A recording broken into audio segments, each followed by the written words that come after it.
Mic unmute है वो mic mute कर लें अपना, ठीक है। चलिए गहरा लंबा सांस लेंगे। प्रीति जी म्यूट हो जाओ। प्रीति जी, प्रीति जी, जो प्रीति जी म्यूट हो जाओ। आप म्यूट एडमिन है ना, लिंक के एडमिन, हाँ, उनको कर दीजिए म्यूट। एडमिन कर सकते हैं। लक्ष्मी जी,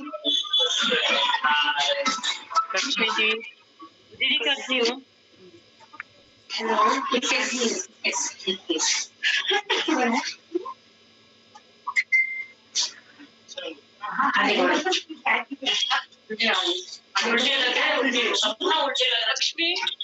लक्ष्मी मैम ऐसे तो क्लास डिस्टर्ब होती है अगर माइक बस म्यूट रहेंगे तो। अर्चना सिंह और प्रीति गुप्ता, या फिर कुछ देर के लिए, हाँ अब हो गया, म्यूट हो गया, ठीक है। चलिए अब प्रारंभ करेंगे।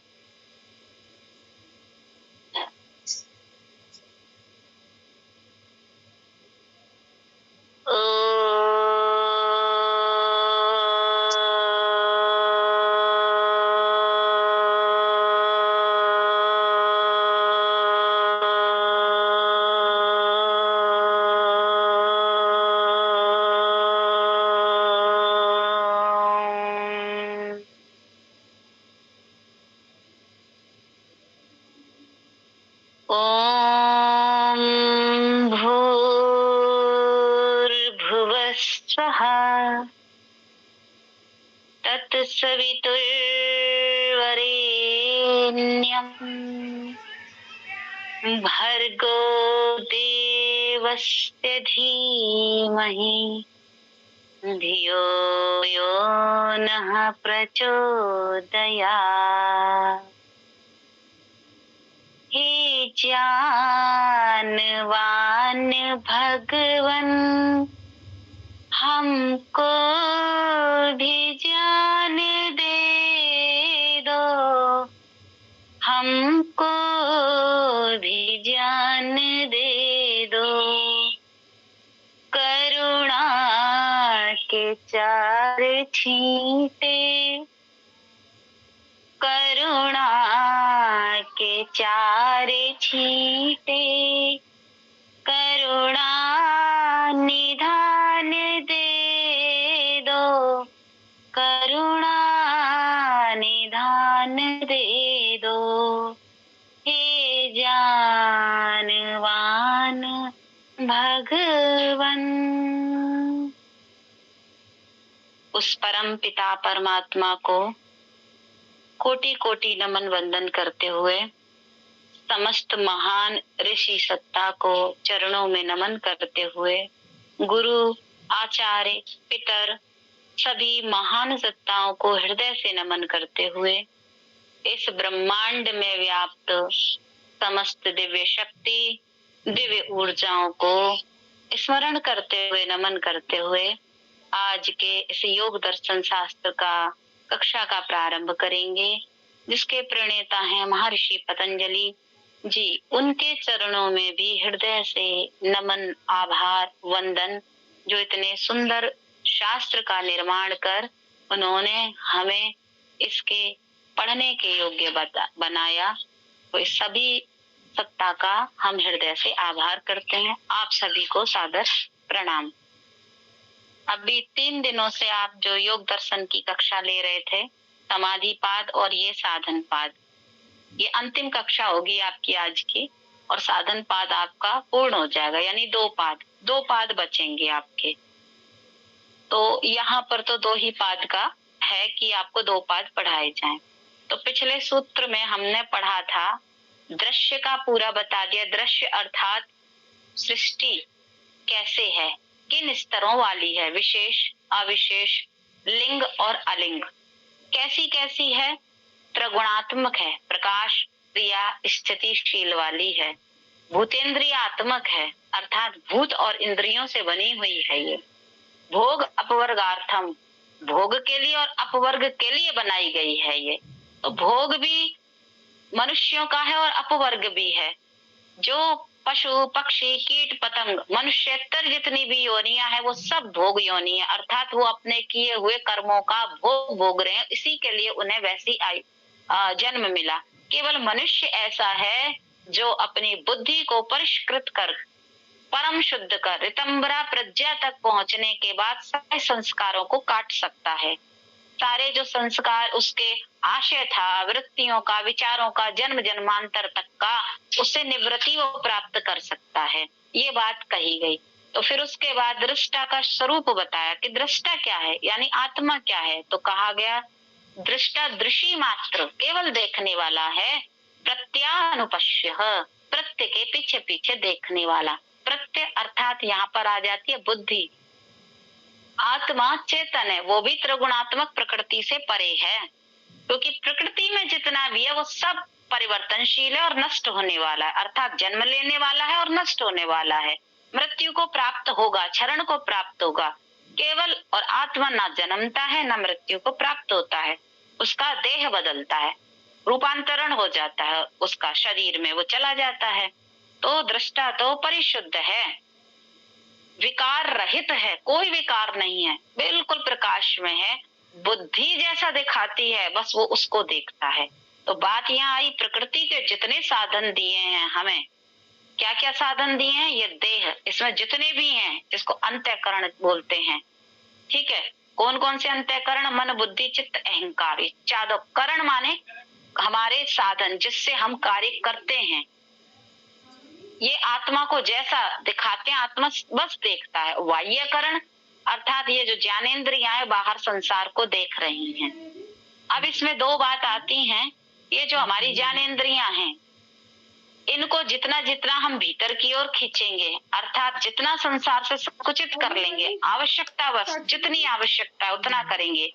और कर्मेंद्रियां यानी कार्य करना, उसी के अनुसार हमारा कार्य बड़ा परिशुद्ध हो जाएगा, हम आलस्य से प्रमाद से दूर हो जाएंगे। तो ये दोनों बड़ी विरोधाभास परिस्थितियां हैं कि कर्मेंद्रियों को तो हमें क्या रखना है, सजग। कहते हैं ना, आप पड़े पड़े तो मशीन भी जंग खा जाती है, तो इन हाथ पैरों का चलते रहना बड़ा अच्छा है। तो इनका उपयोग कैसे करना है, ये निरंतर संघर्ष करना है। और विषयेंद्रियों का अर्थात ज्ञानेंद्रियों को उतना ही लगाना है जितनी वो आवश्यक है, बाहर दौड़ाना ही नहीं है, जितना ये अंदर की तरफ दौड़ेंगी, अंदर लगेंगी, उतना उतना चित्त और मन कम आशय वाला हो जाएगा, बाहर के पदार्थों को कम ग्रहण करने वाला हो जाएगा, ग्रहण करेंगे भी तो संस्कार नहीं बनेंगे, अर्थात आसक्ति रहित हो जाएगा। और जैसे जैसे ये अभ्यास और वैराग्य होगा, यानी बाहर की वस्तु स्थितियों से, रसों से, विषयों से जितना जितना वैराग्य होगा, चित्त उतना प्रभावशाली हो जाएगा, प्रभावशाली, संस्कारों रहित, आसक्ति रहित। और जब ऐसी स्थिति आएगी तो बुद्धि शुद्ध हो जाएगी, और जब बुद्धि शुद्ध होती है तो आत्मा बिल्कुल स्पष्ट देखने वाला बन जाता है, यानी अपने स्वरूप में हमें वहीं तक तो पहुंचना है, स्वयं तक पहुंचना है। हमारी यात्रा क्या है, बाहर की नहीं है, स्वयं तक पहुंचने की है। अब आगे का सूत्र है इसी से आगे कि दृष्टा देखने वाला है प्रत्य के पीछे, प्रत्य अर्थात बुद्धि यहाँ पर, ठीक है, वहां तक पहुंच चुके हैं। तो आगे उन्होंने कहा तदर्थ एव दृश्यस्यात्मा, पहली बार आत्मा शब्द आया यहाँ पर अब तक के, ये दूसरे पाद का 21वां सूत्र है, और पीछे से लेकर अब तक आओ, पहली बार प्रथम बार आत्मा शब्द प्रयोग किया है ऋषि जी ने। पिछला प्रयोग किया था दृष्टा और पुरुष, कई शब्द थे। पहली बार आत्मा, क्योंकि उसको जीवात्मा ही तब कहा जाता जब वो देह में आती है, शुद्ध रूप में वो दृष्टा है और पुरुष है, ठीक है, जीवात्मा, जीव की आत्मा। तो इस जीव, ये जो दृश्य बताया, दृश्य जगत बनाया, प्रकृति बनाई, सुंदर प्रकृति बनाई, ये केवल और केवल ये सारा दृश्य किसके लिए है, केवल आत्मा के लिए, जीवात्मा के लिए, ठीक है, भोग और अपवर्ग के लिए। ये दो महत्वपूर्ण चीजें हैं कि भोग किस प्रकार से करना है, और यहीं से मुक्ति मनुष्य जीवन में ही संभव है, नहीं तो नहीं है। उपनिषदों में बहुत सुंदर सुंदर श्लोक हैं। तेन तक्तेन भुंजिता माँ गृध किससे सुदिनम, कि ये त्याग पूर्वक भोग करो, ये धन किसी का भी नहीं है, किसी का भी नहीं है। धन का अर्थ जितने भी ये साधन संसाधन जो दिए हैं परमात्मा ने, इन पर अधिकार नहीं है, इसलिए त्याग पूर्वक भोग करो। ईशावास्यमिदं सर्वं यत् किंचन जगत्यां जगत तेन त्यक्तेन भुंजिता माँ गृध कस्य सिद्धनम। बहुत सुंदर है, कई कई हैं इसके। त्याग की, बिल्कुल त्याग की बात करिए कि भोग करो, त्याग पूर्वक करो। पूरा संसार आपका है, निश्चित आपको करना, बुद्धि शुद्ध बनानी है। इसके बाद बताते हैं कृतार्थम प्रति नष्टमप्यनष्टम तदन्य साधारणत्वात्। कृतार्थम अर्थात जिन्होंने आवश्यकता पूर्वक भोग को जान लिया, जिन्होंने ये जान लिया कि प्रकृति में अपवर्ग यही संभव है, जिन्होंने जान लिया अभ्यास और वैराग्य के अनंतर कोई मार्ग है ही नहीं उस तक पहुंचने का, समस्याओं को सुलझाने का, मानव स्वयं को समझने का, तो ऐसे योगियों के लिए, अर्थात जिन्होंने अपना भोग भी पूरा कर लिया संसार में और अपवर्ग भी, या ये नहीं कहा कि मरने के बाद ही मुक्ति है, यानी शरीर छोड़ने के बाद ही मुक्ति है, जीवन मुक्ति की बात है ये, कि जीवन में आप हर क्षण मुक्त हो सकते हैं, हर पल मुक्त हो सकते हैं, विधि यही है। तो ऐसे योगी जन, ऐसे चिंतक, ऐसे दार्शनिक, ऐसे मननशील व्यक्ति, ऐसे विवेकी, यहाँ पे विवेकी भी बोल सकते हैं, जो ख्याति तक पहुंच गए, अध्यात्म प्रसाद तक पहुंच गए। पीछे शब्द आया था ना, अध्यात्म प्रसाद, रितंबरा प्रज्ञा वाली, निर्विचार वैशारध्य अध्यात्म प्रसाद, जो वहां तक पहुंच गए, ऐसों के लिए तो ये संसार कैसा है, नष्ट जैसा ही है। संसार नष्ट नहीं होगा, लेकिन उनके लिए इस संसार की कोई विशेष उपयोगिता नहीं है, क्योंकि उपयोगिता कब तक थी, जब तक कि उनकी मुक्ति ना हो जाए, तब तक ही तो है ये संसार। और वो जीते ही जी मुक्त हो गए, तो वो कृतार्थ हो गए, कहते हैं हम तो कृत हो गए जी, इसके अलावा और कुछ चाहिए ही नहीं हमें। ऐसा बोलते हैं ना, जो चीज वो चाहते हैं जब हमें वो उपलब्धि हो जाती है, तो कहते जी धन्य हो गए, बस इतना ही चाहिए था। तो यहाँ तो उसे जो मुक्ति चाहिए थी, यानी वृत्तियों से मुक्ति, आसक्ति रहित जीवन, निष्काम कर्म, कि जो भी कर्म करे सिर्फ परमात्मा की उसे अनुभूति हो लगातार, वो सारी चीज उसे उपलब्ध हो गई। तो ये संसार उसके लिए फिर कैसा हो गया, नष्ट जैसा हो गया। लेकिन साधारण लोगों के लिए ये वैसा का वैसा ही है, जैसा चल रहा है। ठीक है, फिर आगे बोलते हैं स्वामी शक्त्योः स्वरूपोपलब्धि हेतु संयोगः।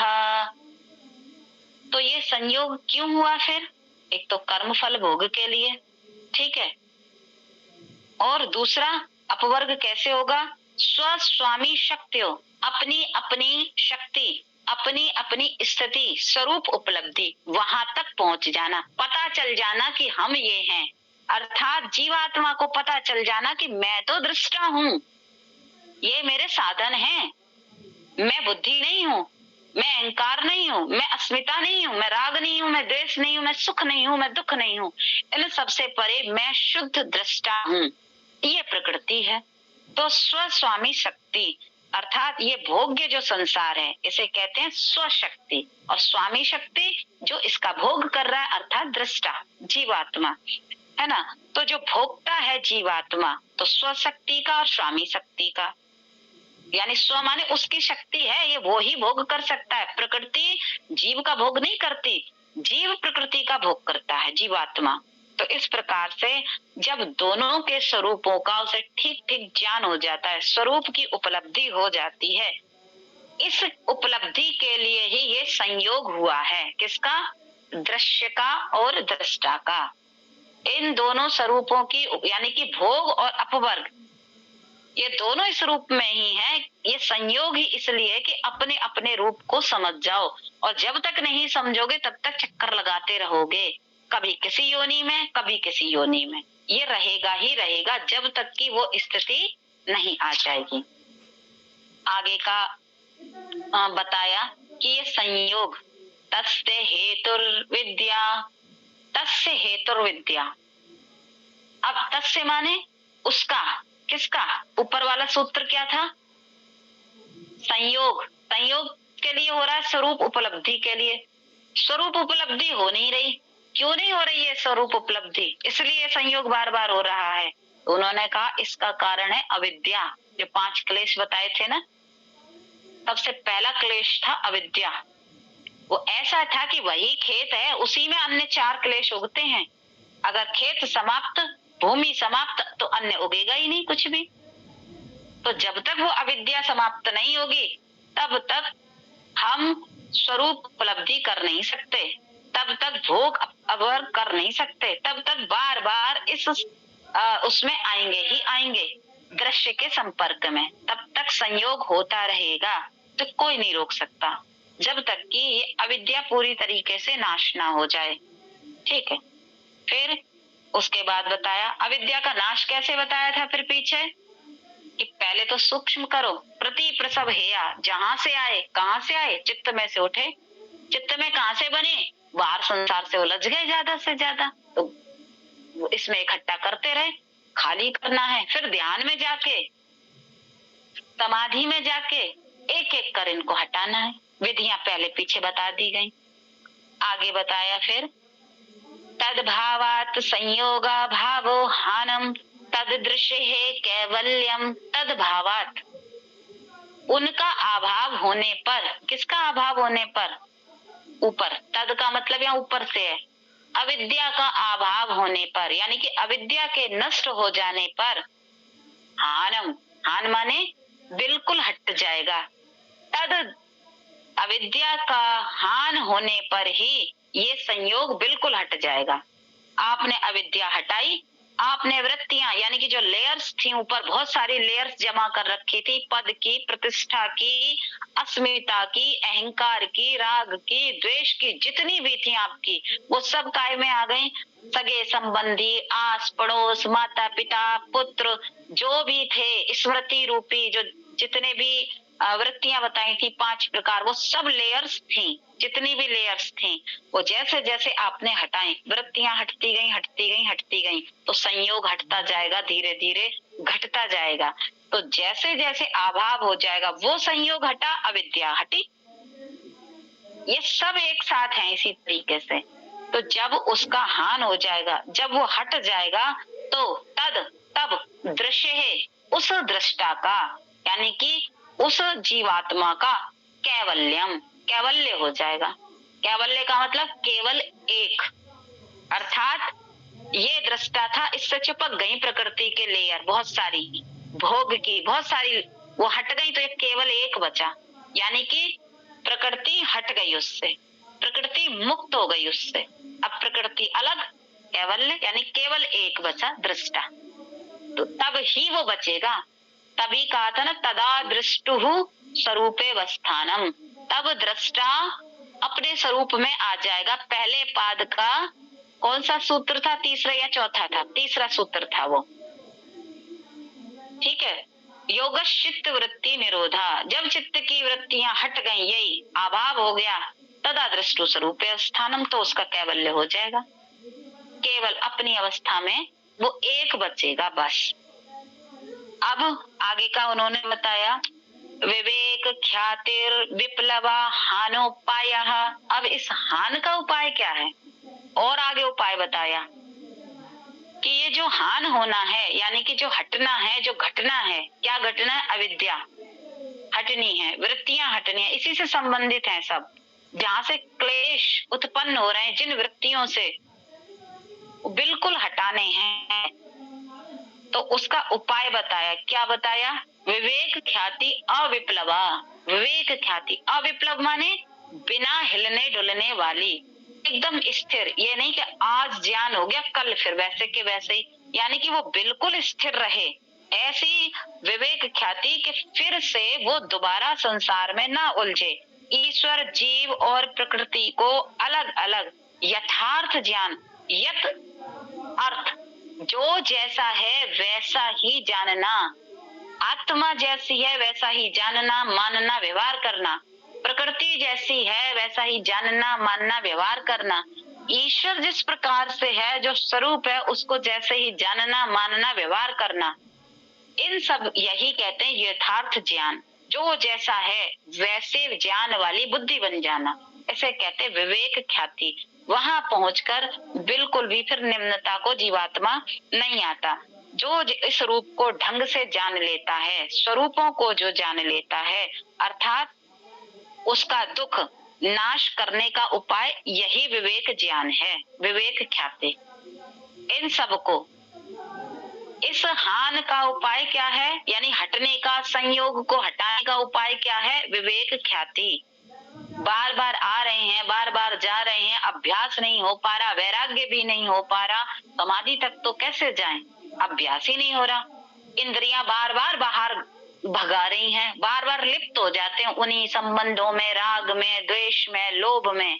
तो कहा जब तक विवेक ख्याति तक नहीं पहुंचोगे, अविप्लव वाली, ये नहीं कि 4 दिन के लिए तो बड़ी भक्ति में रम गए और कोई ऐसी घटना घटी 7वें दिन सब कुछ छोड़ दिया, ठीक है, ऐसा नहीं। अविप्लव कुछ भी हो जाए वहां स्थिर हैं हम, ऐसी विवेक ख्याति, ऐसा ज्ञान, परिष्कृत ज्ञान, ऋतंबरा प्रज्ञा वाला, जहाँ फिर नीचे नहीं मुड़ा जाता। और ऋतंबरा प्रज्ञा में भी जाकर ये हिम्मत होनी चाहिए कि वो संस्कार भी हम हटा दें, वहां भी हम प्रदर्शन में ना आए कि हमने तो बहुत सामर्थ्य आ गया, अब संसार को हम दिखाएंगे कितने शक्तिशाली हैं, सब हमारे पीछे पीछे लगे डोलेंगे ना। ऋतंबरा प्रज्ञा में जाके भी उस संस्कार को काटने की जिसमें क्षमता आ गई, ये कहते हैं अविप्लव वाली ख्याति, ठीक है। जब ऐसी स्थिति आ जाएगी तब क्या होगा, तस्य सप्तधा प्रांत भूमि ही प्रज्ञा, तस्य सप्तधा, तब 7 विशिष्ट ज्ञान वाली प्रज्ञा उत्पन्न होगी, यानी बुद्धि अपने आप आ जाएगी। बुद्धि का अर्थ है वो ज्ञान हो जाएगा, वो ज्ञान आ जाएगा।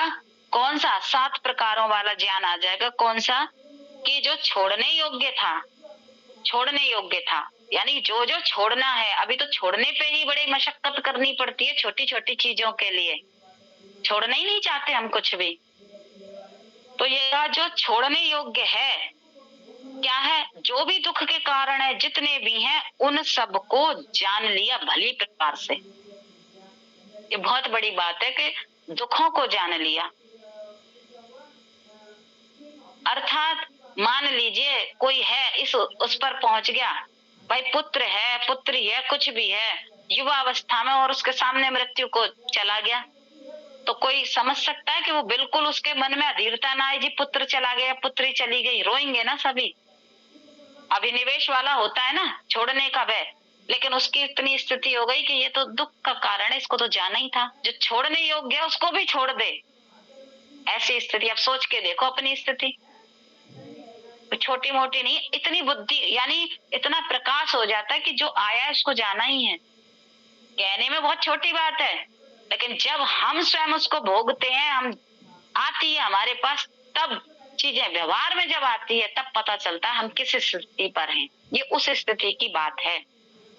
तो उसने व्यवहार में जान लिया, अर्थात व्यवहार कर लिया इतनी कष्ट परिस्थितियों में, तो जो छोड़ने योग्य दुख है पूरी तरीके से जान लिया, अर्थात पूरी तरीके से उसके व्यवहार में घटित हो गया। जानने का मतलब केवल जानना नहीं, इतना तो सभी जानते जी, आए हैं तो मरना ही है, ये सब जानते हैं, लेकिन वो स्थिति जब हमारे घर में स्वयं होती है, हम पर स्वयं आती है, तब हम कितने स्थिर रह पाते हैं, बात ये है। ये सब जानते हैं, आए हैं तो मरना तो है ही, ठीक, यहाँ है व्यवहार में घटित हो गया उसके में। फिर दूसरा है दुख के कारणों। कारण क्या था दुख का कारण, अविद्या।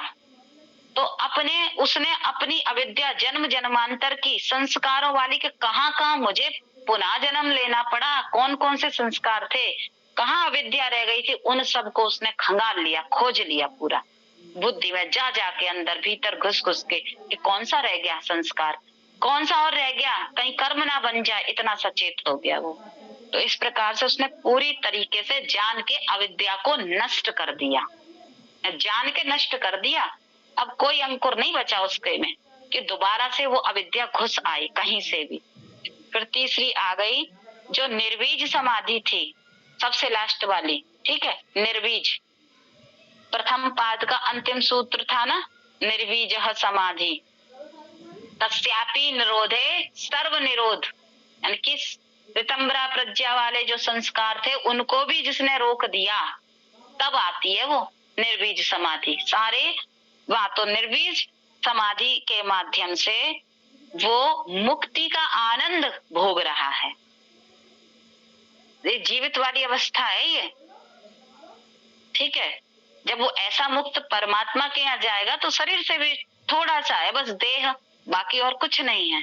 तो ये जीवित वाली है कि यहाँ तक वो पहुंच गया कि निर्बीज, अब कोई बीज नहीं है और मुक्ति का आनंद भोग रहा है। अर्थात अभी ये सोचा जाए कि हमारे सामने, हमें पता है सामने से भाई खूब सारे हीरे भरे, हीरे भी ना हो, एक बैग है जिसमें लगभग 2, 4, 6 लाख रुपए भरे पड़े हैं और रास्ते में पड़ा है, तो क्या विचार आएगा? जो सात्विक, देखो गुण वाली बात बता रही, ये तो गुणों से परे वाली बात है। तमस वाला तो सोचेगा चलो जी अब तो घर में खूब पार्टी करेंगे और दिखाएंगे अपने यार दोस्तों को, या जो भी उसके मन में वो करेगा।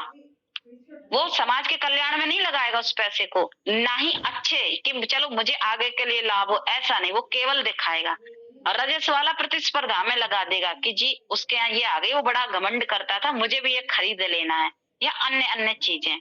सत्व वाला कुछ ये सोचेगा कि भाई इसको मैं परोपकार में कैसे लगाऊं, या फिर देखूं इसमें अगर किसी का रह गया है तो कोई ऐसा मुझे मिल जाए फोन नंबर इत्यादि, तो उसके पास पहुंचा दूं। उसके मन में लालच नहीं आएगा लेने का, सत्व गुण वाले के में। फिर और सोचेगा कि लाओ चलो पुलिस वाले को जमा कर दें, शायद कुछ और हो जाए। तो ये वो विचार करेगा केवल सत्व वाला। लेकिन जो गुणों से पार हो गया, जिसकी असंप्रज्ञात स्थिति पर आ गया, निर्बीज तक आ गया, विवेक ख्याति आ गई, उसके लिए वो रुपए है ही नहीं, उसके लिए वो रुपए है ही नहीं, वो चल देगा, उसे कोई मतलब ही नहीं होगा इससे कि मैं इसको कहाँ लगाऊं। ये भगवत गीता में बड़ा सुंदर प्रकरण आता है, वहां पे जब भगवान कृष्ण अर्जुन को बताते हैं ये स्थिति, जब वो कहते हैं ना क्या भाषा होती है स्थित प्रज्ञ की, कैसे चलता है, कैसे उठता है, गुणों से अतीत हो जाता है, तब क्या होता है, तब वहां पूरे पूरे श्लोक बताता है भगवत गीता में। फिर आगे चौथे पे कैसी हो जाती है, क्योंकि 7 स्थितियां बताई हैं बुद्धि की, तस्य सप्तधा प्रांत भूमि प्रज्ञा, ऐसी प्रज्ञा विलक्षण प्रकार का ज्ञान, प्रज्ञा, और ज्ञान कहाँ है, बुद्धि से ही है, ठीक है। तो मोक्ष यानी मुक्ति के जितने भी उपाय थे, विवेक ख्याति, वो सब उसे प्राप्त हो जाते हैं। वो जानता है, यानी कि वो उसमें मास्टर हो जाता है, उसे अभ्यास वैराग्य नहीं करना पड़ रहा, यहाँ सारा खत्म, उसका सारे उपाय पता है। कोई जानेगा, वो पहले योग्यता सिद्ध कि हाँ भाई ये है इस योग्य कि इसको बता दिया जाए, वो उस अवस्था वाला कोई व्यक्ति उसके साथ आएगा, जुड़ेगा, तो उसको बताएगा, उसे एक एक चीज पता होगी कि मुक्ति कैसे कैसे प्राप्त होगी, किस किस तरीके से होगी। फिर वो मणेर ग्रही वाला भी कि भाई ये योग्य है भी है इस ज्ञान को देने के लिए, यहाँ फिर यथार्थता आ जाती है। हर किसी को ये ज्ञान नहीं दिया जाता, पात्रता सिद्ध करनी होती है, उसे वो सारी विधियां पता होती हैं क्योंकि वो स्वयं चला है और निश्चित वही होता है, ऐसी स्थिति उसकी। फिर आ जाता है चित्त पर गुणों का अधिकार समाप्त हो गया बिल्कुल। अर्थात पहले तो क्या था, कभी रजस था, तमस था, सत्व था, अब गुणों से अतीत हो गया, यानी कि चित्त ही चला गया पूरा, प्रति प्रसव हो गया, जहां से उत्पन्न हुआ था चित्त, ठीक है, वहीं चला गया, जहां से आया था चित्त विलीन हो गया, अपने कारण में विलीन हो गया, क्योंकि खत्म, वृत्तियां खत्म, चित्त खत्म, गुण खत्म, चित्त की प्रकृति खत्म, सत्व रज तमस सारे गुण खत्म उसके, उसने उस पर अधिकार कर लिया, उससे मतलब नहीं, तो चित्त भी समाप्त। फिर आ जाता है कि उसे ये भली भांति पता चल जाता है कि अब उसका अगला जन्म नहीं होगा, वो निश्चित कह देगा कि अब अगला जन्म नहीं होगा, इतना पता चल गया उसे। नहीं तो हमें तो इस जीवन के कर्म भी नहीं पता ना, कि 5वीं वर्ष में थे तो हमने क्या करा था, कुछ याद है, हमें नहीं पता। 1 वर्ष के थे तो क्या थे, क्या क्या हमने कहा, कैसा कैसा जिया है, हमारी स्मृति में कुछ भी नहीं है। माँ के गर्भ में थे तब तो इसी संसार में थे ना, क्या घटित हुआ नहीं याद। उस किसी विशेष दिन हमने क्या करा, तो हमें सोचो पीछे, हमें तो अपने जीवन के बारे में ज्ञान नहीं कि कौन कौन से कर्म कर डाले हमने, कब किससे अहंकार में, द्वेष में, राग में, या ऐसे ही कुछ भी बोल दिया, क्या याद है? हमें नहीं है याद। तो उसे तो ये हो जाता है कि मेरे सारे संस्कार खत्म, सारे कर्म खत्म। जब ये खत्म तो आशय होगा ही नहीं, वृत्तियां सारी खत्म, अब मेरा अगला जन्म होगा ही नहीं, इतना उसे भान हो जाता है। और सातवां है कि जब वह मुक्त अवस्था में होता है, जीवन मुक्ति की में, तो प्रकृति का कोई भी बंधन उसे बांध नहीं सकता, छूट कर स्वतंत्र रहता है कि मुझे प्रकृति का कोई बंधन नहीं बांधेगा, मैं बिल्कुल मुक्त हूं। ऐसी विवेक ख्याति यानी दृढ़ स्थिति, दृढ़ ज्ञान उसे प्राप्त हो जाता है। इस स्थिति पर योगी पहुंच जाता है। ठीक है, अब कहा देखो अगला, अब आएगा आपका यहाँ अष्टांग योग, कि ये जो विवेक ख्याति है वो, अब उसके लिए पहले तो क्रिया योग बताया ना, इन सबको जान लो। इसके लिए क्रिया योग बताया था, क्लेशों को तनु कर दो, समाधि की भावना के लिए क्लेश करो। लेकिन अब ये विवेक ख्याति दृढ़ हो जाए, विवेक ख्याति तक, यानी कि आपको पता चल जाए जी विवेक ख्याति तक भी हमें पहुंचना है, लेकिन ये विवेक ख्याति दृढ़ हो जाए, उसके लिए क्या उपाय है, अविप्लव वाली हो जाए। तो यहाँ पर उन्होंने, महर्षि जी ने अब दिया जो उनकी अपनी बात थी, विशेष बात थी, और जिसे हम हल्के से में ले जाते हैं बस पढ़ने तक और पढ़ाने तक। बहुत ऊंची बात है अष्टांग योग। 8 प्रकार से योग करना, यानी 8 प्रकार से अपनी इन सारी चीजों को, बाह्यकरण, अंतःकरण, जीवात्मा, प्रकृति, चिंतन करना विशेष प्रकार से, ये है अष्टांग योग। तो कहा योगांग अनुष्ठानाद शुद्धि क्षय ज्ञान दीप्ति विवेक ख्याते है। योगांगानुष्ठानाद, इन योग के अंगों का अनुष्ठान पूर्वक, यानी अनुष्ठान करना है। जैसे हम घर में उत्सव मनाते हैं ना, विशेष विशेष प्रकार से अनुष्ठान करना है कि हाँ अब हम योग का करेंगे, पालन करेंगे बिल्कुल, क्योंकि हमें ये स्थिति लानी है। इस जन्म में नहीं तो आगे आएगी, लेकिन हमको लानी है, ऐसा मन में विचार पूर्वक। तो जब हम योग के अंगों का अनुष्ठान करेंगे काय के लिए, तब अशुद्धि का क्षय होगा, तब ये ऊपर जितनी भी अशुद्धियां है ना, इनका क्षय होगा। और ज्ञान दीप्तिरा विवेक ख्याते, और ज्ञान वाली, दीप्ति वाली वो विवेक ख्याति की उपलब्धि होगी। कब होगी? जब हम योग के अंगों का अनुष्ठान करेंगे, पालन करेंगे विधि पूर्वक। ठीक है, तो फिर आगे बताया कि ये है कौन से 8, यम नियम आसन प्राणायाम प्रत्याहार धारणा ध्यान समाधयो अष्टावंगानी। तो ये आपको पहले ही बता दिए गए होंगे, है ना, 8 साधन। लेकिन ये महत्वपूर्ण है कि इनके अंगों का पालन अनुष्ठान पूर्वक करना है, कि जैसे हम कोई अनुष्ठान कर रहे हैं, विवाह करते हैं तो मन उमंग जी अनुष्ठान है, कितना प्रयास करते हैं कि कोई कमी ना रह जाए, ऐसे ही कि इनका पालन करने में कोई कमी ना रह जाए, ये ध्यान देना है, ये है अनुष्ठान। हर चीज शुद्ध, पूरा ध्यान, पूरा ख्याल, हर समय जागरूकता, इस प्रकार से अनुष्ठान। तो 5, पहला क्या है? यम, यमः, यम को काल भी बोलते हैं, ठीक है, नियम भी यम को अत्यधिक ऊंचे प्रकार का अनुशासन भी बोलते हैं। तो इसमें क्या है? 5 यम हैं, अहिंसा, अहिंसा, सत्य, ब्रह्मचर्य, अपरिग्रह, यमाः। अहिंसा, सत्य, अस्त्य, ब्रह्मचर्य और अपरिग्रह, ये 5 प्रकार के यम हैं। ये व्यक्तिगत उन्नति के लिए अति महत्वपूर्ण हैं। ठीक है, अब पहला क्या है? अहिंसा। अहिंसा, अहिंसा का अर्थ है किसी भी प्रकार से हिंसा ना करना। अब हिंसा क्या है? मृत्यु भी है, कठोरता भी है, किसी को दुख देना भी है, मन से, वचन से, कर्म से, किसी भी प्रकार से किसी की हिंसा, मृत्यु ना करना, चोट ना पहुंचाना, इस प्रकार से इसका अर्थ लिया जाता है। लेकिन साथ में ये भी है यथा योग्य व्यवहार, क्योंकि यहाँ विरोधाभास भी आ जाता है कि ऐसे कैसे चलेगा। कोई नियमों का उल्लंघन कर रहा है, कोई गलत कार्य कर रहा है, तब भी ना करें तो वह नियम है। जिस जिस नियम का उल्लंघन किया है उससे संबंधित अनुशासन भी है। चोर है तो आप उसे डंडे भी मारेंगे, यथा योग्य व्यवहार। शास्त्रों में लिखा है कि फिर जो जिसके योग्य है उसके साथ वैसा व्यवहार करो, मन से उसकी बुराई मत चाहो। अहिंसा का अर्थ है मन से हिंसा मत करो, व्यवहार में कर लो आप। जैसे अब भारत पाकिस्तान का या अन्य का युद्ध होता है तो सैनिक एक दूसरे को मारते हैं ना, मन में हिंसा नहीं होती उनके, वो कर्तव्य का पालन कर रहे हैं। उनके लिए क्या जी, ये धर्म है। किसी भी देश की उसका हानि कर रहे हैं, ये भूमि का अधिग्रहण कर रहे हैं, ये तो हमें बचाना है अपने स्वयं के देश को।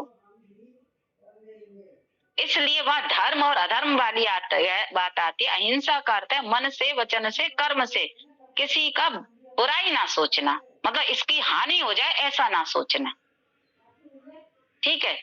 और जो फिर उसने गलत किया तो कठोर दो। जैसे माता बच्चे को चाटा मारती है कि नहीं मारती, जब मिट्टी इत्यादि खा लेता है नहीं मानता है, लेकिन वो मन से उसका भलाई चाहती है ना कि नहीं इसे हानि हो जाएगी, तो वो हिंसा नहीं है। वहां पर कोई और बहुत भयंकर गलत कार्य कर देता है, मर्डर इत्यादि कर देता है, तो वहां उसे फांसी की सजा दी जाती है क्योंकि उसने वो व्यवहार किया था, तो वो हिंसा नहीं है। इधर बत्ती चली गई है तो आपको वीडियो नहीं दिखाई देगी अभी। तो इस प्रकार से वो हिंसा नहीं है क्योंकि वह नियम का पालन हो रहा है, यथा योग्य व्यवहार है। तो इसलिए इसको समझना है, हिंसा क्या है, अहिंसा क्या है। मन से बुरा ना सोचना, यानी जिसका समाज पर, घर पर विपरीत प्रभाव पड़े, मन से हिंसा मत करो। बाकी जो भाई उसको दंड देना है तो दो, नहीं तो उसके लिए हानिकारक है ना। आज आप दंड नहीं देंगे तो वो आगे और बड़ी घटना को अंजाम दे देगा या कुछ भी गलत करेगा समाज के लिए, परिवार के लिए। लेकिन मन से उसका बुरा नहीं चाहना है बिल्कुल भी कि इसका बुरा हो जाए ना, ऐसा नहीं सोचना है, ठीक है। तो आगे का अहिंसा हो गया। सत्य का अर्थ आपको बता ही दिया था पहले भी। सत्य का अर्थ है जो जैसा है। अब ये नहीं कि प्रमाण आंख नाक कान, जिस प्रकार से जो ज्ञान हो रहा है बस वही सत्य है। सत्य का अर्थ है जो कभी परिवर्तन ना हो। आपका वचन भी फिर जब भी कहा जाए वो परिवर्तन ना हो तो वो सत्य है।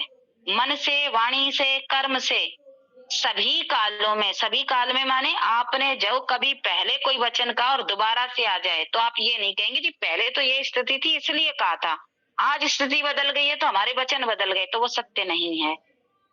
ऐसा सत्य जिसमें परिवर्तन ना हो, जो परिवर्तनशील ना हो, ठीक है। तो जैसा देखा, सुना, पढ़ा, अनुमान किया, प्रमाण से जाना, आगम प्रमाण से जाना, वैसा ही ज्ञान मन में है, वैसा ही आपकी वाणी में है और वैसा ही फिर आप व्यवहार से करते हैं उस आचरण को, वह है सत्य, ठीक है। अब तीसरा आ जाता है अस्तेय। अस्तेय, स्तेय का अर्थ है चोरी करना और अस्तेय का अर्थ है चोरी ना करना। अब चोरी भी कैसे, मन से, वचन से और कर्म से, तीनों प्रकार आएंगे यहाँ, ठीक है। कर्म हो जाता है स्थूल, मन हो जाता है सूक्ष्म और वचन हो जाता है कारण और सूक्ष्म। तो किसी भी प्रकार से किसी की बिना आज्ञा के, यदि उससे आज्ञा नहीं ली तो किसी की वस्तु को लेना नहीं। मन में ये भी नहीं करना कि ऐसा हमारे पास भी होता तो कितना अच्छा होता, परमात्मा ने इसे दे दिया, ये तो इतना योग्य भी नहीं था, देखो ये तो मेहनत भी नहीं करता, ये सब चोरी है, इस प्रकार से कहना। क्योंकि ठीक है, तो इस प्रकार से ये अस्तेय यानी कि चोरी ना करना किसी भी प्रकार से। समझ में आया?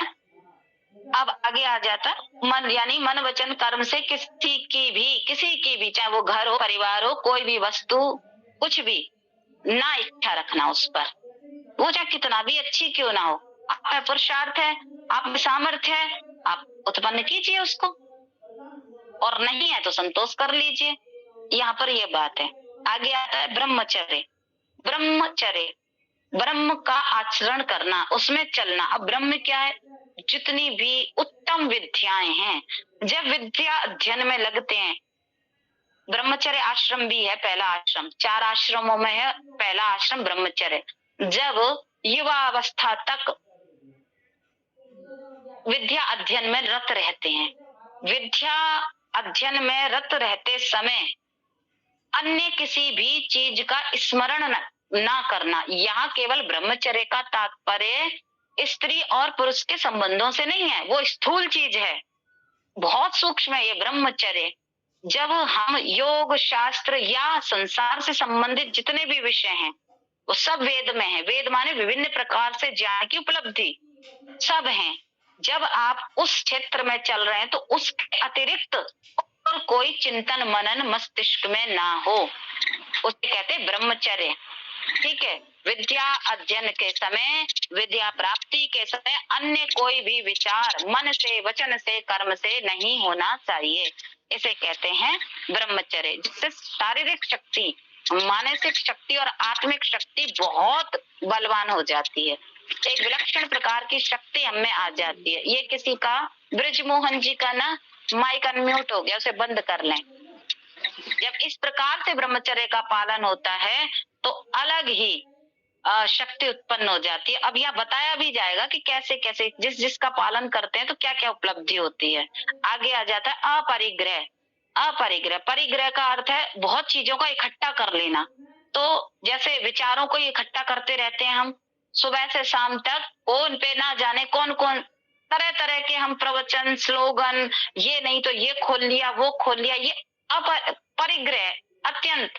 हम व्यवहार कर नहीं रहे, बस सुन सुन के दिमाग में सेट करते जा रहे हैं और दूसरों को बताते जा रहे हैं कि हम पता नहीं कितने विद्वान हैं। जबकि नियम ये है कि आप दूसरे को प्रवचन भी वो दें, यानी कि प्रवचन का अर्थ है एक बहुत सुंदर वचन दूसरे को तब बताएं जब आपने उसे व्यवहार काल में घटित कर लिया हो अपने में। नहीं तो आज व्हाट्सएप पे बहुत सारे सुविचार दिए जाते हैं, ये सब परिग्रह में आता है।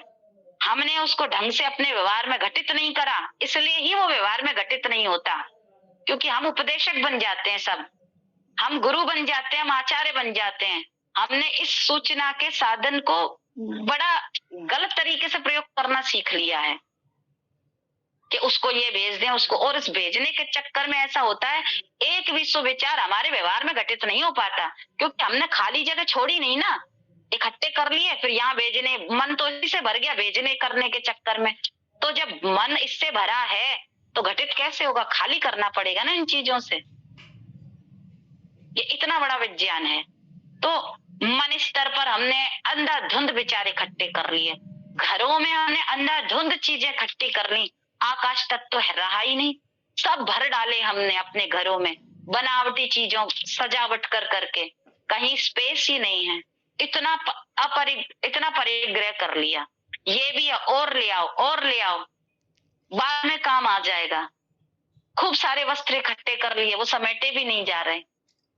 हर चीज रसोई से लेके बाथरूम तक हमने परिग्रह कर डाला, आकाश तक तो बिल्कुल खो दिया। खालीपन है नहीं तो अशांति तो होगी।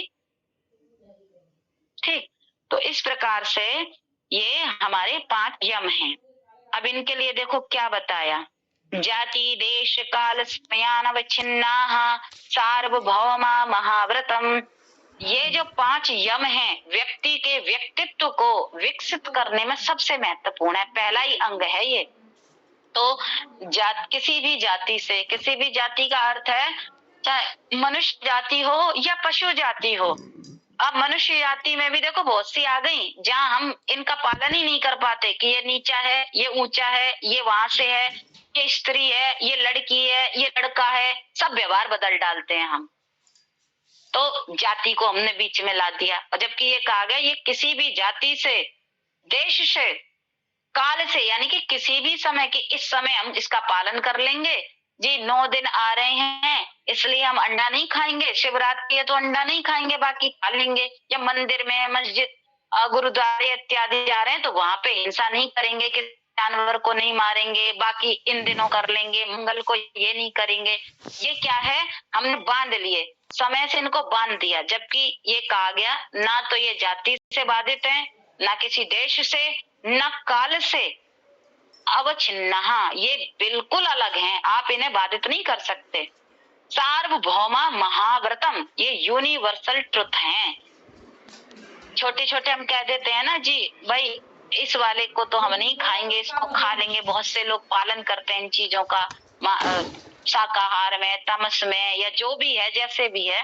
लेकिन यहाँ कहा गया और केवल इस जीवन में नहीं, इसका पालन किसी भी समय, अर्थात जो पशु योनियां है ना, वो भी इसका पालन जो कर रही होती हैं। आपने देखा होगा, जैसे जो कुछ शाकाहारी जीव हैं, कुछ तो हिंसक होते हैं, कुछ अहिंसक होते हैं। बहुत सी गाय या कुछ ऐसे हैं, कुछ तो सींग मारती हैं, मारने लग जाती है, और कोई बहुत शांत होती है, वो भी पालन कर रहे होते हैं। ये ऐसे महाव्रत हैं, उनके भी इसमें हिंसा और अहिंसा का पालन चल रहा होता है हर तरीके से। तो ये ऐसे कि जन्म जन्मांतर तक साथ चलते हैं, और हम केवल इसी जीवन में थोड़े थोड़े समय पे पालन करते हैं इनका, कि तब पालन कर लेंगे जी, ठीक है ना।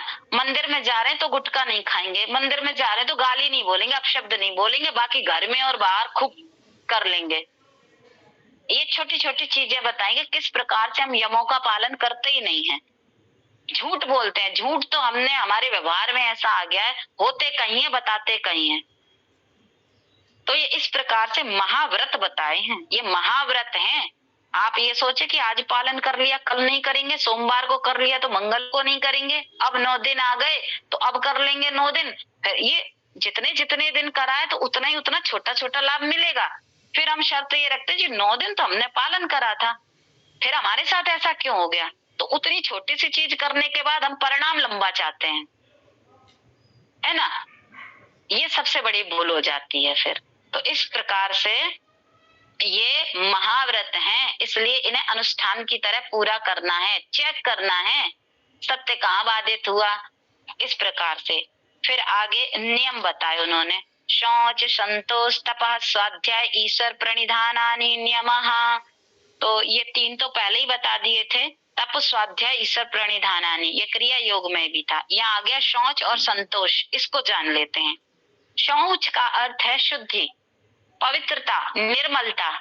तो काय की निर्मलता, अंतःकरण की, बाह्यकरण की। अंतःकरण मन, बुद्धि, चित्त, अहंकार, ये आपको बहुत अच्छे से शब्द याद हो गए होंगे। विकार ना आने देना, हर समय चेक करते रहना कहीं गंदा तो नहीं हो गया, मलिन तो नहीं हो गया। ऐसे बाह्यकरण हमारी 5 ज्ञानेंद्रियां, 5 कर्मेंद्रियां, इनके द्वारा करे गए कार्य, आस पड़ोस, हमारी प्रकृति, इसको हम जितना गंदा करते हैं ना, उतना इसका हम ध्यान ही नहीं रखते। सबसे बड़ी अशुद्धि तो हमारी प्रकृति के ऊपर ही हम लोग करते हैं। तो ये शुद्धि का ध्यान रखना, शौच का, ठीक है। तो इस प्रकार से काय से हमको करना है, शरीर की शुद्धि करते हैं हम स्नान से, मन की शुद्धि करते हैं ध्यान से, ठीक है, और धन की शुद्धि करते हैं दान से। जो अच्छे अच्छे कार्य हैं, चाहे दान हम यज्ञ करें, गुरुकुलों में दान दें, किसी ने हमको अच्छी शिक्षाएं दी हैं तो उसके लिए भाई दक्षिणा स्वरूप भेज दें, कुछ भी करें। इस प्रकार ये शुद्धियां होती हैं कि हम कुछ त्यागना सीखें, शुद्ध करना सीखें। तो अभ्यंतर शौच और बाह्य शौच, 2 प्रकार की शुद्धियां हैं। आगे है संतोष।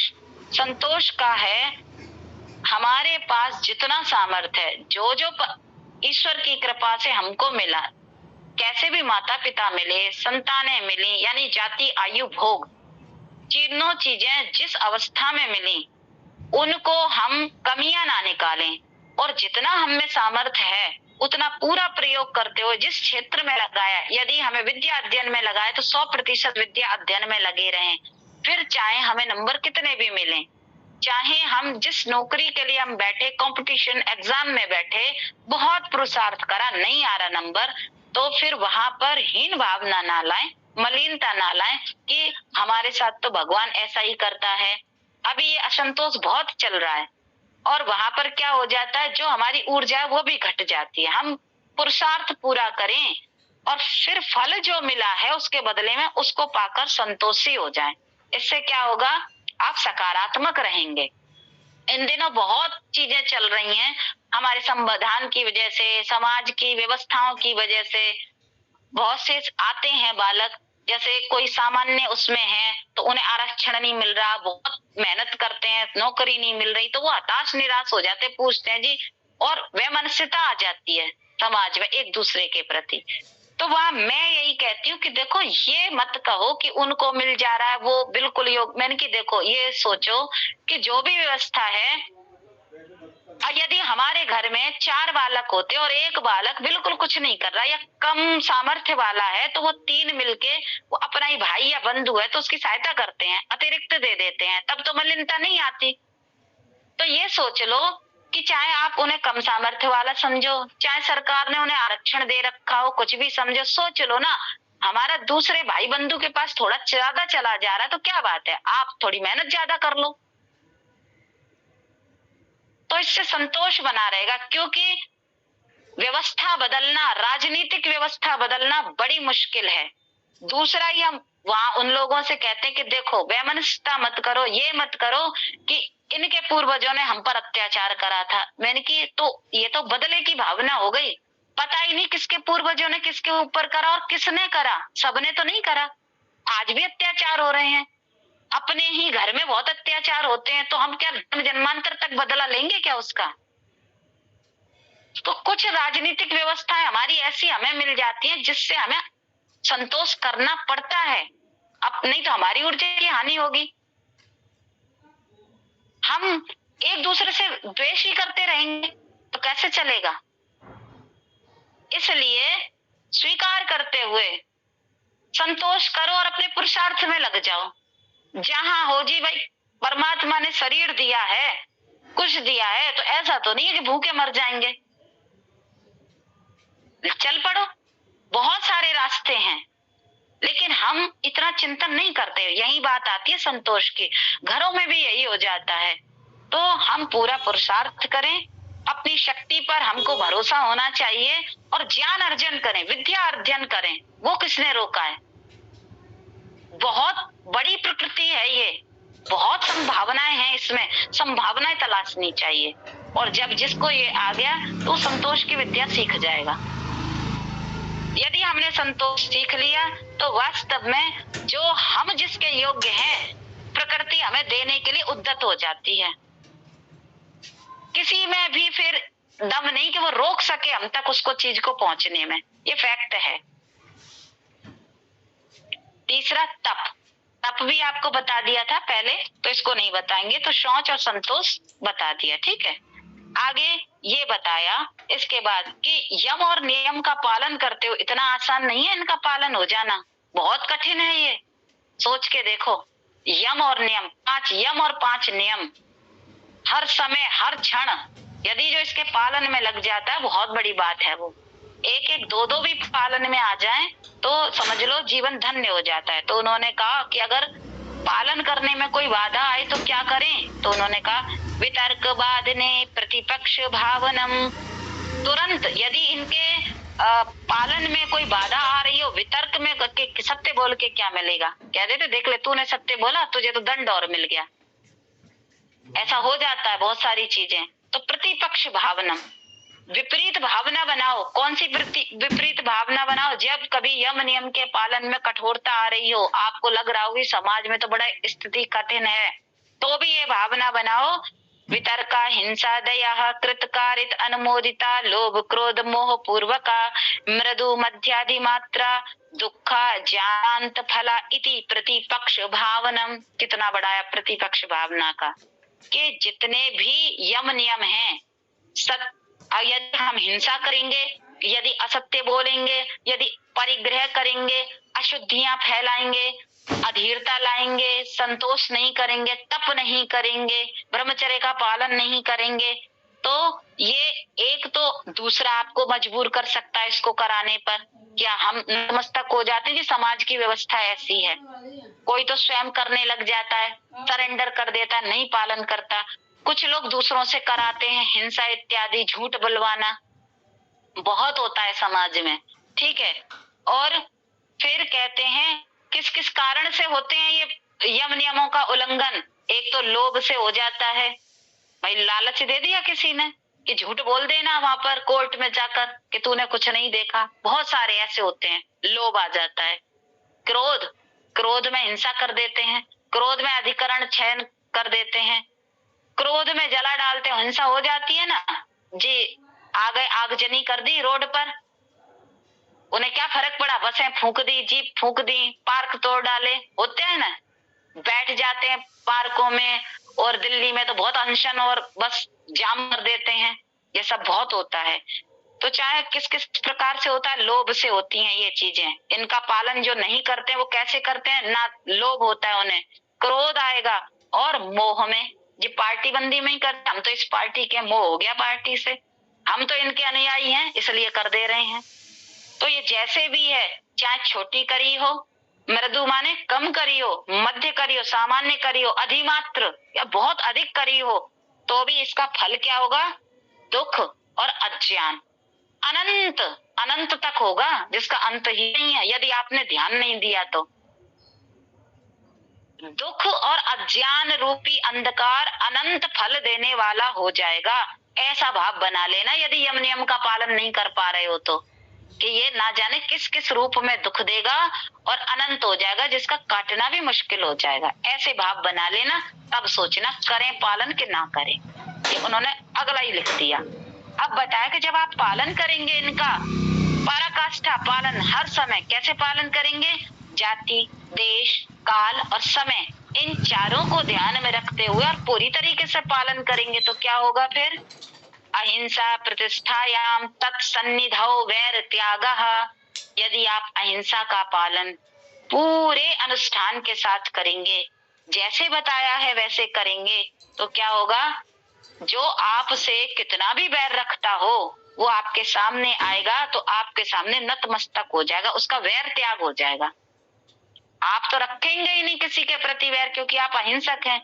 लेकिन जो दूसरा भी आएगा ना, तो उसके मन में भी आपके अहिंसा का प्रकाश इतना होगा आपके भीतर का कि उसको भी परिवर्तित कर देगा, हृदय परिवर्तन हो जाएगा उसका भी।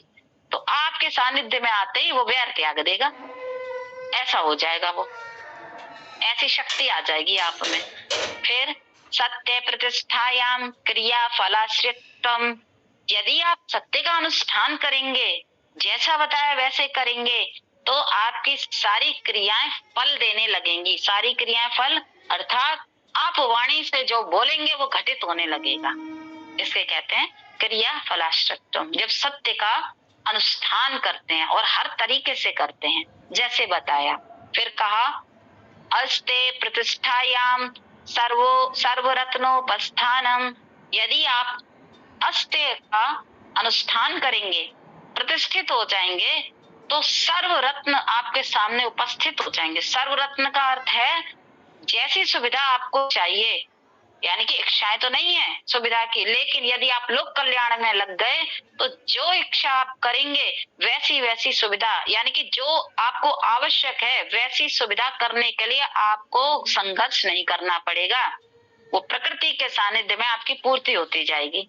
किसी भी रूप में हो, कोई व्यक्ति ऐसा मिल जाएगा, वो तुरंत तैयार आपके कार्यों को करने के लिए, जब आप अस्ते में प्रतिष्ठापित हो जाएंगे। फिर आया ब्रह्मचर्य प्रतिष्ठायाम वीर्य लाभ।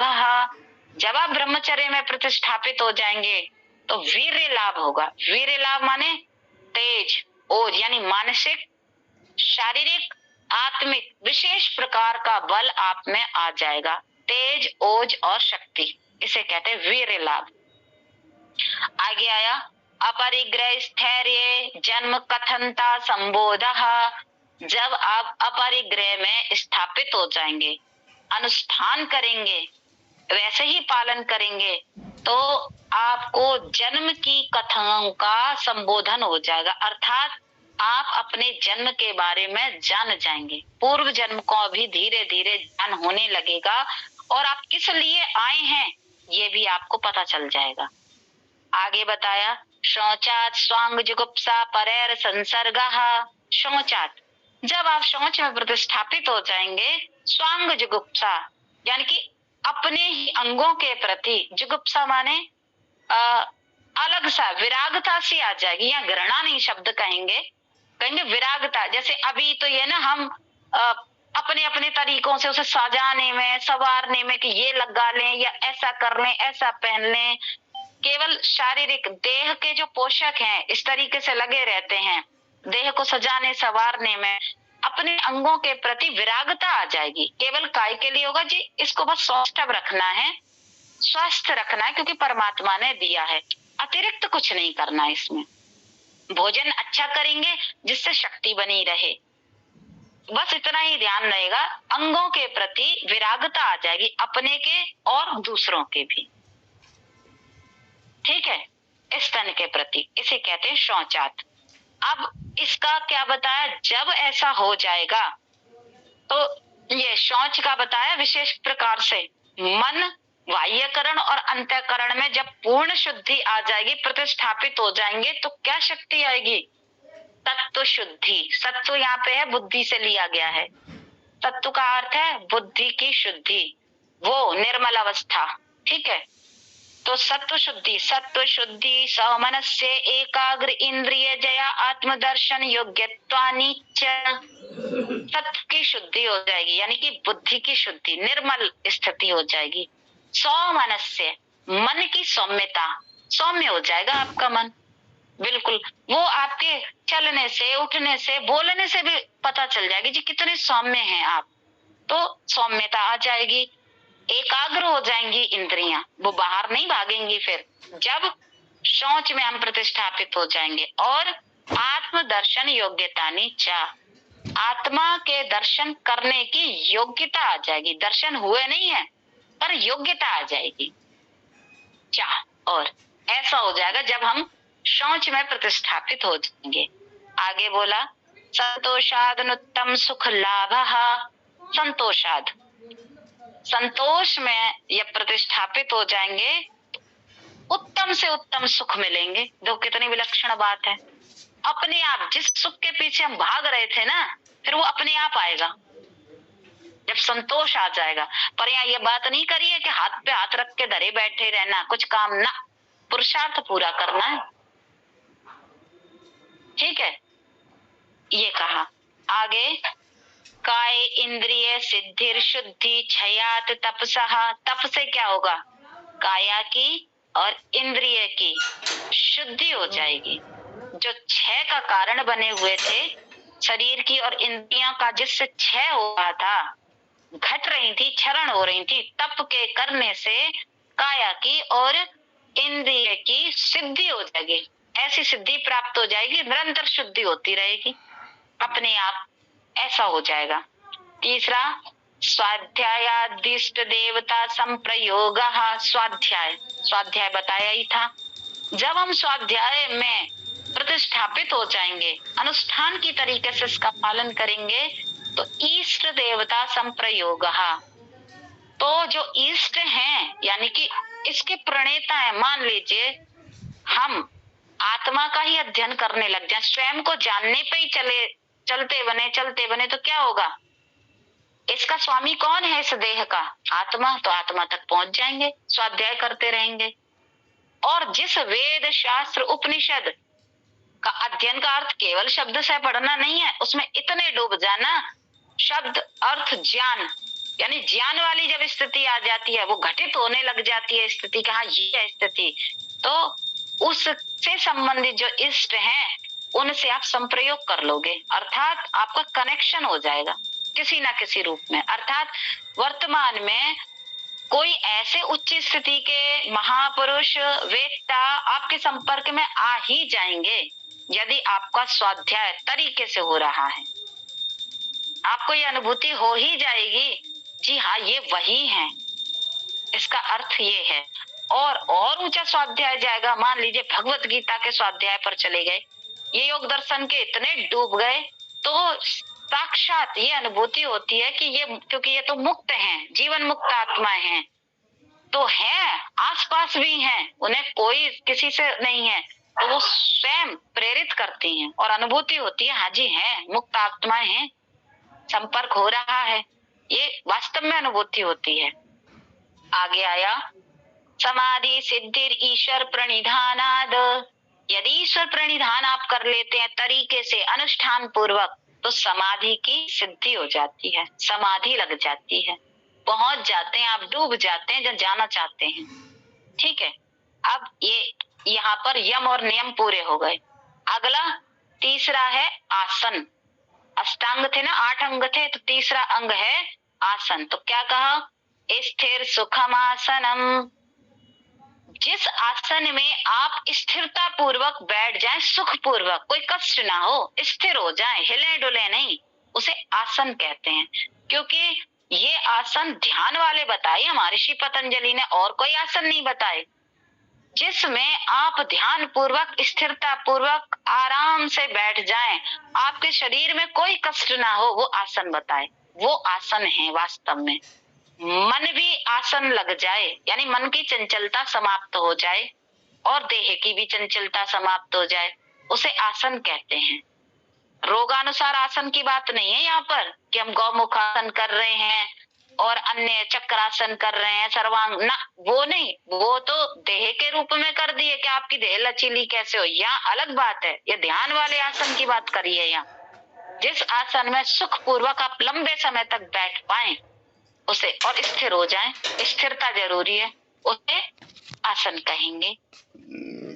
जब आसन सिद्ध हो जाता है, अर्थात वाकई में आप बैठ पा रहे हैं 3-3 घंटे, तो क्या हो जाता है, ततो द्वंद्वान विघातः, तब आपके द्वंद, शरीर के द्वंद हैं, अपने आप हट जाते हैं। फिर नहीं कि आप बैठे तो खुजली हो रही है, पैर में दर्द हो रहा है तो सीधे कर लें, आपका आसन स्थिर हो गया, यानी कि आपने सिद्ध कर लिया आसन को। फिर इसे कहते हैं आसन का अच्छा अभ्यास होने पर, आसन का सिद्ध होने पर फिर क्या है, आप घंटों घंटों बैठे रहते हैं, कोई समस्या नहीं आती। कुछ शरीर के द्वंद हैं वो अपने आप हट जाते हैं, इसे कहते हैं आसन। फिर क्या होता है, जब आसन सिद्ध होगा, अगला बताए, तब ही ये होगा घटित। तस्मिन सति, तस्मिन माने उस आसन के सिद्ध होने पर, श्वास प्रश्वासयोर गति विच्छेदः प्राणायामः, श्वास और प्रश्वास की गति का विच्छेद कर देना। आप जो श्वास ले रहे हैं और बाहर छोड़ रहे हैं, वो गति आपने नियंत्रित कर दी, विच्छेद कर दी, यानी कि अभी तो जा रहा है, आ रहा है, कुछ पता नहीं है, उसे कहते हैं प्राणायाम। वो प्राणायाम कहलाता है। और ये प्राणायाम तभी फलीभूत होगा जब आपका आसन सिद्ध होगा, आपका आसन स्थिर होगा, अन्यथा नहीं होगा। वो आपको आउटपुट मिलेगा ही नहीं जो आप चाहते हैं। लगातार करे पड़ रहे हैं प्राणायाम, आसन स्थिर है नहीं, 10 मिनट बैठे नहीं, तब तक इधर उधर हिल डुल लिए, गर्दन इधर उधर हिला ली, तो आसन की स्थिरता आवश्यक है। तो 3 प्रकार के प्राणायाम पहले बताए और चौथा अपने आप घटित होगा, ये ही प्राणायाम बताए। अर्थात प्राणों की वृत्ति कैसी है उसको प्राणायाम कहते हैं। कैसी वृत्ति वाला है, तो उन्होंने कहा बाह्य अभ्यंतर स्तंभ वृत्ति देश काल संख्या भी परिदृष्टो दीर्घ सूक्ष्म। ये जो प्राण है 3 वृत्तियों वाला है। कैसे 3 वृत्तियां क्या है प्राण की, अब हम प्राण ले रहे हैं यानी श्वास ले रहे हैं और हमको पता ही नहीं है ये कैसी वृत्तियों वाला है। अर्थात एक तो बाहर जाता है, ये अंदर आता है और ठहरा रहता है, यानी बाह्य बाहर जाने वाला, अभ्यंतर अंदर आने वाला, और स्तंभ रोक देना कि अंदर इच्छा हुई अंदर रोक लो, बाहर इच्छा हुई बाहर। बस 3 ही वृत्तियां हैं इस प्राणायाम की, यही प्राणायाम है। बाकी तो इसका प्रयोग करके बना लो, जैसे दूध से क्या है, दही बना लो, मट्ठा बना लो, ठीक है। मुख्य रूप से तो क्या बनता है, दूध से मावा बन जाएगा, दही बन जाएगा, दही से मट्ठा बनेगा। वृत्ति नहीं है उसकी दूध की कि सीधे मट्ठा बना लो, पहले दही बनेगा। तो कितनी वृत्ति हो गई उस दूध की, आप दही बना सकते हो, घी बना सकते हो और मावा, बस यही है। अब उसमें मिला के दही से चाहे कढ़ी बना लो, चाहे श्रीखंड बना लो, मावे से चाहे बर्फियां बना लो, कुछ भी कर लो, लेकिन मुख्य तो वही बनेंगी ना चीजें। ऐसे मुख्य 3 वृत्तियां यही हैं। अब उससे आप कैसे भी प्रयोग कर लो रोग के अनुसार जब आवश्यकता है, ठीक। और ये है कैसा है, देश काल संख्या भी।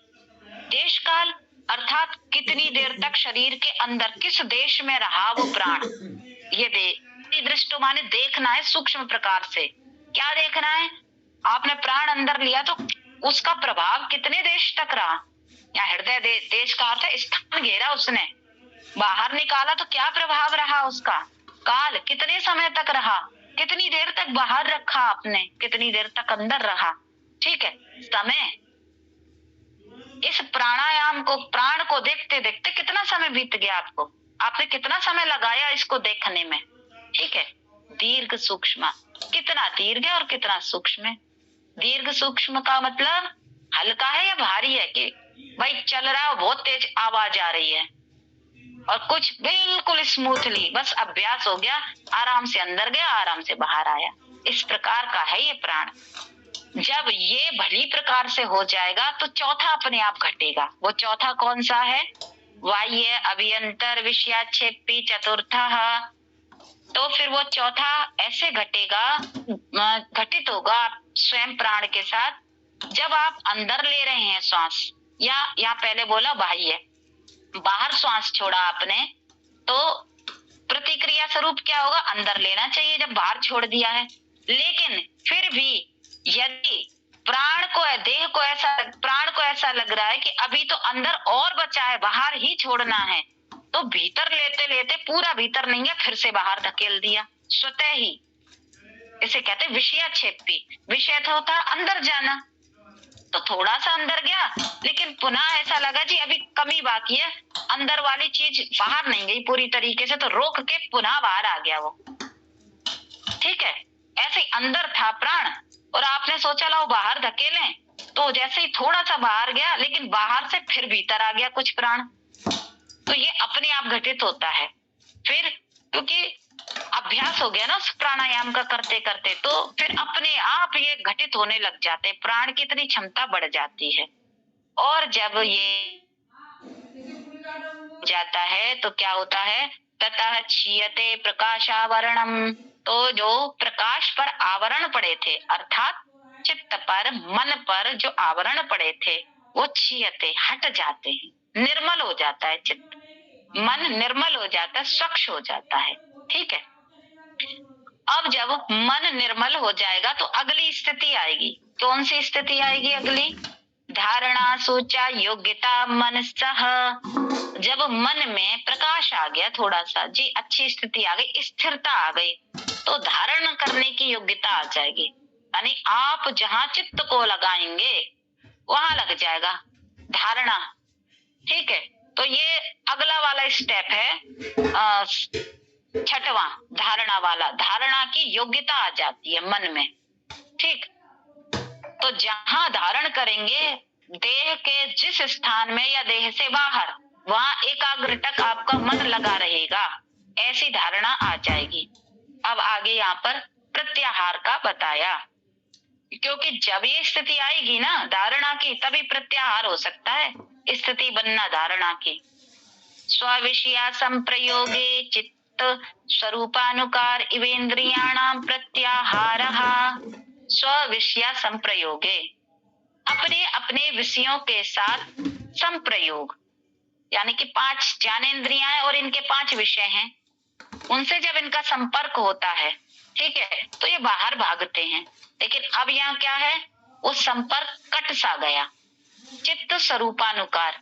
अब ये इंद्रियां बाहर ना होके अंदर चित्त के साथ लग गई, चित्त इनके साथ बाहर नहीं जा रहा, बार बार अंदर की ओर खींच लिया विषयों को। तो जो इंद्रियां थी उनका प्रत्याहार हो गया, प्रति आहार। बाहर से आहार ले रही थी, बाहर ही था इनका आहार, लेकिन निरा आहार हो गई।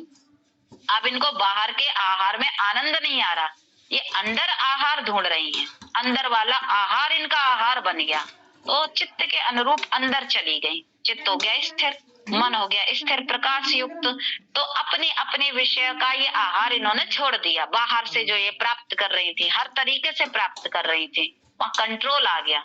उतना ही कर रही हैं जितना संसार से संपर्क आवश्यक है, अति आवश्यक है, बाकी अंदर आ गई है, तो इसे कहते हैं प्रत्याहार। बाहर के भोगों का, विषयों का इन्होंने विराग कर दिया यहाँ से, तो इस स्थिति का नाम है प्रत्याहार। जब ये प्रत्याहार हो जाएगा तो क्या होगा? तब उन्होंने कहा ततः, तब परमा वश्यते इंद्रियाणाम, तब उन इंद्रियों पर वश्यता आ जाएगी, परम वश्यता आ जाएगी। फिर वो आपकी इंद्रियां इधर उधर आपको भगाएंगी नहीं, नियंत्रण आ जाएगा आपका पूरी इंद्रियों पर। ऐसी स्थिति हो जाएगी इस प्रत्याहार से। तो प्रत्याहार तक साधन पाद महर्षि जी ने करा, यहाँ पर इसको विराम दे दिया। ये महत्वपूर्ण बात है। देखिए, प्रत्याहार पर साधन पाद का उन्होंने विराम कर दिया, जबकि बात कही थी अष्टांग योग की। क्योंकि ये जो प्रत्याहार है ना, आगे के जो 3 हैं वो विशेष लोगों के लिए, कि जब तक ये प्रत्याहार तक आप नहीं पहुंचोगे, धारणा ध्यान समाधि हो नहीं सकती। इसलिए प्रत्याहार तक भी हम साधारण मनुष्य पहुंच जाए ना, ये हमारे लिए बहुत बड़ी उपलब्धि है। तो विभूति पाद में फिर धारणा ध्यान समाधि की चर्चा करी और चित्त की बहुत सारी स्थितियों की बात करी जब विभूतियां सिद्धियां प्राप्त होती हैं, कैसे कैसे। तो यहाँ पर ये पाद हमारा दूसरा साधन पाद समाप्त होता है। ठीक है, अब आपको लोगों को इसमें किसी को पूछना हो तो आप पूछ सकते हैं, और यहीं पर केवल 2 पाद आपको पढ़ाए जाएंगे। ठीक दीदी, जैसे अभी आपने बताया आसन को सिद्ध करना, ठीक है ना। आसन हम इतना सिद्ध करने की हम 4-4 घंटे 6 घंटे तक बैठे रहे, शरीर हिले डुले ना। हाँ, है ना। और मन सिद्ध करना, मन दोनों बात है। आसन सिद्ध का अर्थ है हाँ। लेकिन ये थोड़ी सी मान लीजिए घंटे 2 घंटे बैठो तो पेन शुरू होता है, वो पेन का क्या? तो वही तो है व्याधि पीछे था। हाँ, तो उतना ही करो ना जितने में आराम पूर्वक बैठ पा रहे हो, जबरदस्ती मत करो। उस दर्द के लिए जो भी आपको, जैसे बात रोग है तो बात, अब मान लीजिए आप 1 घंटे भी बैठे, अगर 1 घंटे भी आपका मन स्थिर हो गया, शरीर तो हो गया स्थिर, तो ये बहुत बड़ी बात है मन स्थिर होना भी। एक ही मंत्र पर 1 घंटे। हाँ, जैसे बैठने का काम ही 4-4 घंटे बैठने का है, ये 4 वो काम एक आसन में बैठे रहना है ना। ये आसन अलग है, वो तो आप अपने कार्य के लिए बैठ रहे हो, कार्य अलग हो गया ना। वो यहाँ क्या बताया है, आप इसी कार्य के लिए बैठो। वो तो अब आप देखो कारों में, बस में जो ड्राइविंग करते हो कितने कितने घंटे बैठे रहते, लेकिन उनका कार्य क्या है, ड्राइविंग कर रहे हैं वो, तो वहाँ एकाग्रता है ना उनकी, वहाँ तो अच्छी तरीके से ड्राइविंग कर पा रहे हैं। आसन बोलेंगे जिस यहाँ पर ना आसन उसको बोलेंगे, यहाँ पर योग दर्शन की भाषा में जब आप मन को एकाग्र करने के लिए बैठे हैं, ये योग दर्शन। अब वो तो उनका मन, मान लो 4 घंटे अगर मन एकाग्र ना हो तो ड्राइविंग कैसे कर लेगा वो। जैसे अभी जैसे हम लोग क्लास कर रहे हैं, तो अभी बैठे थे ना, 1 घंटा 20 मिनट बैठे हुए हो गए हम लोग। तो 1 घंटे 20 मिनट में कम से कम कुछ नहीं 10 से 15 बार हिले डोले होंगे, जबकि ध्यान पूरा क्लास में था। हाँ, तो शरीर का आसन नहीं है, पैर भी सीधे करे। तो ऐसी स्थिति में अपने शरीर को किस तरह से साथ दें? देखो, बात यहाँ आसन की है कि सुख पूर्वक हो जाए। यदि पैर आपके दर्द कर रहे हैं और आपका मन कर रहा है मेरा ध्यान अच्छा हो, तो आप कुर्सी पर बैठ जाएं, नाप मोड़ के बैठे पैर, या कहिए सुख पूर्वक बैठना। इस आसन का अर्थ केवल क्योंकि उस समय तो शारीरिक व्याधियां कम थी, बहुत कम थी, पालन ऐसा था, दिनचर्या ऐसी थी। अब किसी कारण से हम नियमों का पालन भूल गए, हमको पता ही नहीं है बात रोग कैसे हो रहे हैं, किस कारण से हो रहे हैं, बात पित्त कफ, इन तीनों से व्याधियां हो गई। तो यहाँ पर अब आप थोड़ा सा चेंज कर लेंगे कि यदि आप ध्यान कर रहे हैं, क्योंकि आप एकाग्रता से करेंगे तो वो फिर नष्ट होगा आपका ये रोग जो आप कह रहे हैं दर्द। आयुर्वेदिक औषधियां लो, और अगर आधा घंटा भी आप तरीके से बैठ पा रहे तो आधा ही घंटा बैठो, नहीं तो कुर्सी पर बैठ लो। कुर्सी पर नीचे पैर ऐसे जमीन से सटे हुए हैं, नीचे कुछ आसन रख लेना पैर के नीचे। आप ऐसे बैठ के भी आप मंत्र जाप कर रहे हैं, या श्वासों पर ध्यान कर रहे हैं, या प्राणायाम कर रहे हैं, वैसे कर सकते हैं। दंडासन में बैठकर आप कर सकते हैं, दंडासन आपके लिए सुखपूर्वक हो रहा है, उसमें कर लीजिए। बात यह है कि स्थिर रखना है। जब आप मन को एकाग्र कर रहे हैं, प्राणायाम कर रहे हैं, बात प्राणायाम से पहले आया है ये। यदि आप प्राणायाम कर रहे हैं, मन को एकाग्र, समझ गए ना।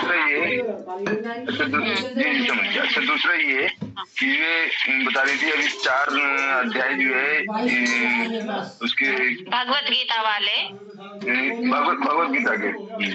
हाँ, तो आप सभी लोग ना सुनो, आप सभी लोग मेरा नंबर ले लो और मेरे व्हाट्सएप पे अपने अपने नाम लिख के डाल देना, पूरी जानकारी मिल जाएगी। लेकिन शर्त यही है भाई, नियम से जुड़ना है। वहाँ कोई मान लो ऐसी चीज के भाई कभी बहुत ऐसी आवश्यकता है जब आप नहीं जुड़ पाए तो कोई बात नहीं, पर ऐसा नहीं कि ग्रुप में जुड़ गए और फिर आप मन मान के चलो आज नहीं ले रहे। और लिखना भी है, आपके पास कॉपी पेन होना चाहिए, आपके पास भगवत गीता होनी चाहिए, चाहे वो कोई सी भी हो, क्योंकि श्लोक तो सब में एक जैसे हैं। नियम ये होगा, क्योंकि वो कक्षाएं मैंने जो वो नहीं, हाँ बस ये नियम है उसका। ये मनमानी नहीं चलेगी कि जी आज जुड़ गए, कोई काम नहीं था फिर भी नहीं जुड़े, या लेट जुड़े। लेट नहीं, 8:15 का समय है तो आप 2-3 मिनट पहले ही जुड़ जाएंगे, क्योंकि 8:15 के बाद को नहीं जोड़ा जाएगा। ये नियम है मेरी कक्षाओं के। फिर चाहे एक ही जुड़ा हो, हम एक को पढ़ा देंगे। हाँ, क्योंकि ये विद्याएं हम समय का अनुशासन नहीं रखेंगे तो फिर क्या है। अभी गीतेल आप बाहर भी नहीं है तो हाँ 8:15 से शाम को, ठीक है। तो ये नियम है, मान लो। हाँ देखो, 1-2 मिनट ऊपर हो जाएगी तो देख लेंगे, लेकिन 5 मिनट भी लेट होंगे तो हम फिर नहीं जोड़ पाएंगे।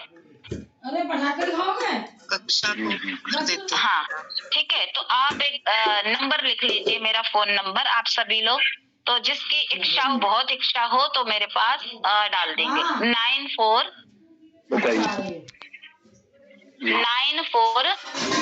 57 26 57 18। ठीक है, ये मेरा नंबर है, सीमा आर्या के नाम से कर लीजिए। दीदी ये ज्यादा नंबर हो गए। देखो 9426 जी 57 जी 97 18। एक मिनट, ये गलत हो रहा नंबर। 94 नहीं 10 ही है।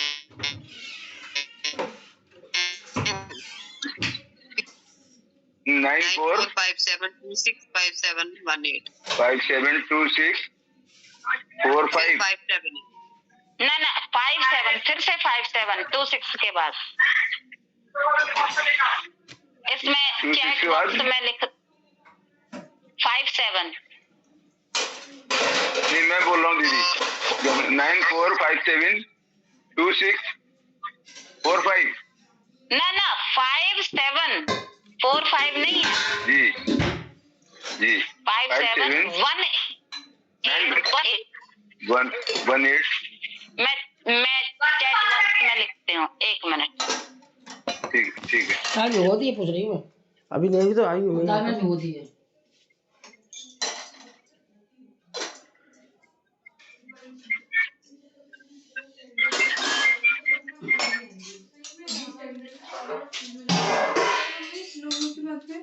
हाँ बेटा क्या कह रहे हैं नोनू की बात पे? हाँ कर दिया उसने। 1 मिनट, मेरे में इसमें ऑप्शन नहीं आ रहा, तो आप उनमें से कोई लिख दीजिए उसमें 9457265718। वो तो भगवान के दोस्त नोनी सही से कर गए। यही तो मम्मी ने कहती थी कि देवाजी में थे और नीरू में थी। ठीक है, 94 572 65 718।